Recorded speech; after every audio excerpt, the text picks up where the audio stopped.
আসসালামু আলাইকুম। শুরু করিতেছি মহান আল্লাহ তাআলার নামে, যিনি পরম করুণাময় ও অত্যন্ত দয়ালু। আজকে আরেকটা নতুন ভিডিও। এটি হচ্ছে ব্রাহ্মণবাড়িয়া সদর উপজেলার রামনাইল ইউনিয়নের উলচাপাড়া গ্রামের।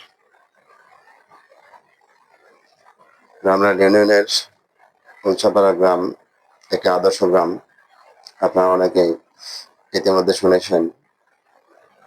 তো এই গ্রামে একটি নতুন মসজিদ নির্মাণ করা হয়েছে। এটির নাম হচ্ছে মালেকা সাহেব আলী মসজিদ ও মাদ্রাসা কমপ্লেক্স। আপনারা দেখছেন এটার বাইরের দৃশ্য।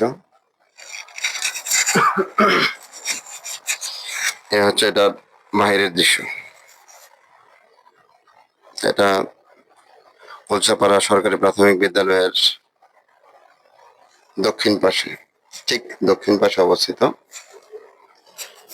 এ হচ্ছে এটার লোকেশন। আপনারা দেখতে পাচ্ছেন মালেকা সাহেব আলী মসজিদ ও মাদ্রাসা কমপ্লেক্স। এটি ব্রাহ্মণবাড়িয়া সদর উপজেলার রামনাইল ইউনিয়নের উলচাপাড়া গ্রামে অবস্থিত নতুন একটি মসজিদ। খুব সুন্দর, সিম্পলের মধ্যে খুব সুন্দর একটি মসজিদ। এটার সাথে এই যে দেখতে পাচ্ছেন একটা পুকুর আছে। খুব নয়নাভিরাম একটা দৃশ্য। এখানে এই যে সাদা বিল্ডিংটা যেটা দেখতে পাচ্ছেন, এটা হচ্ছে রামনাইল ইউনিয়নের সফল চেয়ারম্যান জনাব সাহেব আলী সাহেবের সুযোগ্য সন্তান, বর্তমান চেয়ারম্যান জনাব মশিউর রহমান সেলিম সাহেবের বাড়ি আর কি। এ হচ্ছে মসজিদের ভেতরের দৃশ্য। ভেতরে ঢুকতে আমরা ডান পাশে একটি গেন্দা ফুলের বাগান দেখতে পাচ্ছি। এখানে ছোট্ট একটি হাসনাহেনা ফুলের গাছ আছে। এটা রাত্রেবেলা এটার ঘ্রাণটা এত মিষ্টি মনে হয়, এত মধুর লাগে, অনেক ভালো লাগে এটার ঘ্রাণটা। তারপরে আরেকটি গেন্দা ফুলের বাগান আছে। এখানে হাসনাহেনা ফুলের গাছ আছে। এটা খুব মনোমুগ্ধকর একটা পরিবেশ।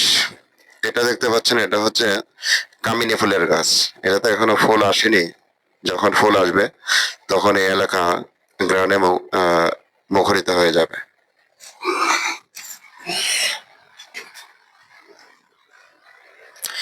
এ হচ্ছে মসজিদের মেইন যে ফটক, মেইন বিল্ডিং এর দৃশ্য আর কি। এটা এটার গ্লাসগুলি থাই গ্লাস দিয়ে করা। খুব সুন্দর একটা পরিবেশ। এ হচ্ছে মসজিদের মেইন গেট। মেইন গেটটা অনেক সুন্দর। এটা হচ্ছে মসজিদের ঢোকার যে মেইন দরজাটা আর কি।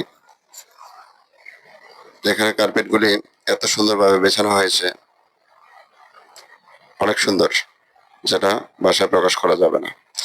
নতুন মসজিদ হিসেবে এখানে দেখতে পাচ্ছেন মেম্বরের এখানে কালেমার একটি টাইলস লাগানো হয়েছে। অনেক সুন্দর একটা পরিবেশ, আপনারা না দেখলে বিশ্বাস করতে পারবেন না। এটাতে অনেক সুন্দর একটা পরিবেশ করা হয়েছে মসজিদটাতে।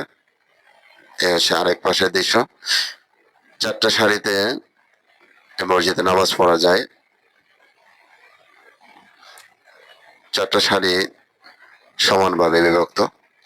অনেক সুন্দর একটা পরিবেশ মসজিদের ভেতরে। আমি যখন বাড়িতে যাই তখন,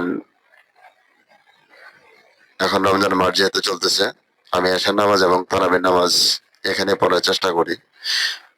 নতুন মসজিদ হিসেবে অনেক সুন্দর একটা পরিবেশ এটার মধ্যে, আমার কাছে অনেক ভালো লাগে।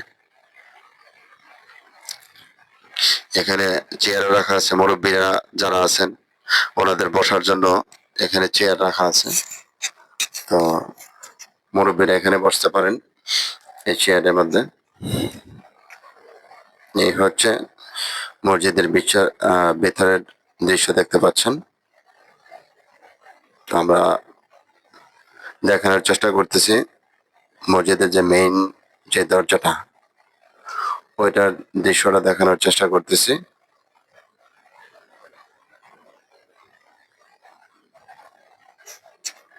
এই হচ্ছে মসজিদের বারান্দা যে আছে, বারান্দার দৃশ্য আর কি।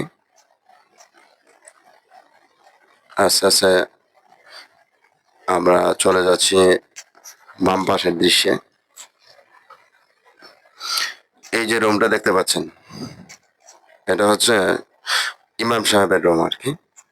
এখানে ভেতরে ইমাম সাহেব থাকার জন্য মসজিদের দক্ষিণ পাশেই একটি জায়গা করা আছে। এখানে হচ্ছে দোতলায় ওঠার সিঁড়ি। এই সিঁড়ি বেয়ে আমরা দোতলায় উঠি।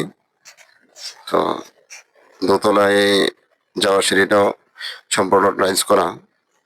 সাইডে এসএস এর গ্রিল দেওয়া আছে। অনেক সুন্দর একটা পরিবেশ। এ হচ্ছে দোতলার দৃশ্য। খুব সুন্দর মনোরম একটা পরিবেশ, যেটা অনেক সুন্দর, অনেক মুসল্লিদের অনেক পছন্দের একটি জায়গা। এখানে অবশ্য কার্পেট বেছানো নেই, এটা ফাঁকাই রাখা হয়েছে। এখানে সম্ভবত মাদ্রাসা করার চিন্তা ভাবনা আছে, যেহেতু মসজিদ এবং মাদ্রাসা কমপ্লেক্স। এখানে হয়তো বা গরিব এতিম শিশুদের মাদ্রাসার ব্যবস্থা করা হবে।